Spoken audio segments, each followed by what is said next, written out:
طابت أوقاتكم مستمعي في اف ام الأعزاء، وأهلا بكم في حلقة جديدة من الزاوية البيئية. موضوع حلقتنا اليوم هو المبيدات الحشرية وأضرارها على صحة الإنسان والبيئة.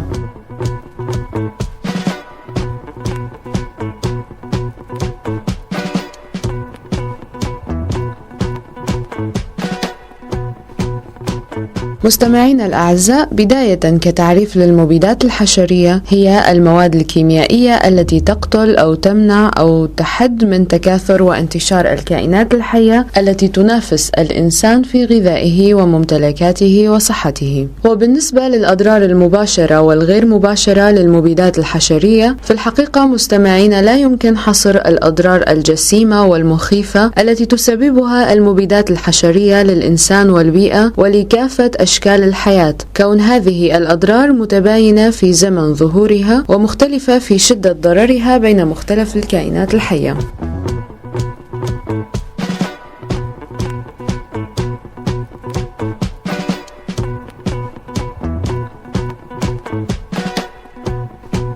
مستمعينا الأكارم، من أضرار المبيدات الحشرية على صحة الإنسان، أولا الاستنشاق، حيث يدخل إلى جسم الإنسان جزيئات المبيد الحشري على شكل غازات، ويختلف تأثير تلك الغازات بحسب تركيبها الكيميائي. فالغازات التي تذوب في الماء تذوب في السائل المخاطي للجهاز التنفسي مسببة التهابات حادة، والغازات التي لا تذوب في الماء تسبب التهابات في الرئة. ثانيا عن طريق الجلد والجهاز الهضمي، حيث تخترق المبيدات السامة الجلد عند ملامستها له، أو تدخل إلى الجهاز الهضمي عن طريق الخضار والفواكه الملوثة بآثار هذه المبيدات، وتسبب العديد من الأمراض الخطيرة كأمراض الكبد والفشل الكلوي والسرطانات، كما أن الأثر المتبقي لتلك المبيدات يسبب العقم.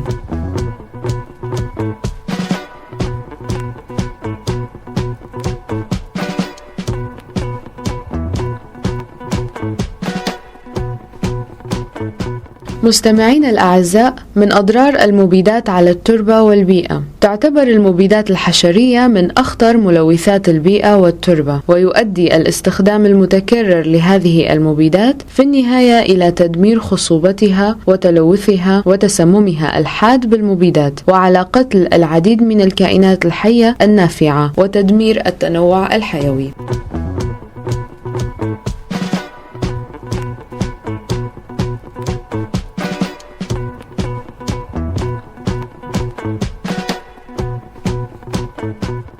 مستمعين الأعزاء، من البدائل السليمة لمكافحة الآفات والحشرات هي المكافحة المتكاملة، وهي استراتيجية لمكافحة الحشرات والآفات مبنية على البيئة، حيث تعتمد على عوامل الموت الطبيعية بواسطة الأعداء الحيوية وعوامل المناخ غير الملائمة.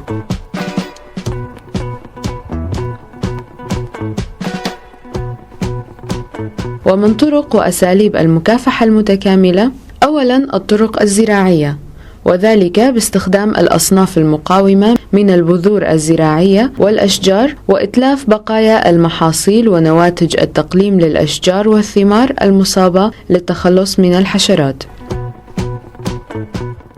ثانياً الطرق الفيزيائية، وذلك باستخدام مصائد الحشرات، وكذلك بالتغيير بدرجات الحرارة أو البرودة أو الرطوبة، وذلك في البيوت البلاستيكية والمخازن في القضاء على الحشرات. ثالثاً استخدام المبيدات العضوية الطبيعية المصدر، والتي ليس لها أضرار على صحة الإنسان والبيئة. رابعاً وأخيراً الطرق الكيميائية، وتشمل إعاقة تكاثر ونمو الحشرات، وذلك عن طريق استخدام الجاذبات، الطاردات، المعقمات الكيماوية ومانعات النمو. مستمعينا الأعزاء، وصلنا إلى نهاية زاويتنا لهذا اليوم، نتمنى لكم أوقاتا سعيدة.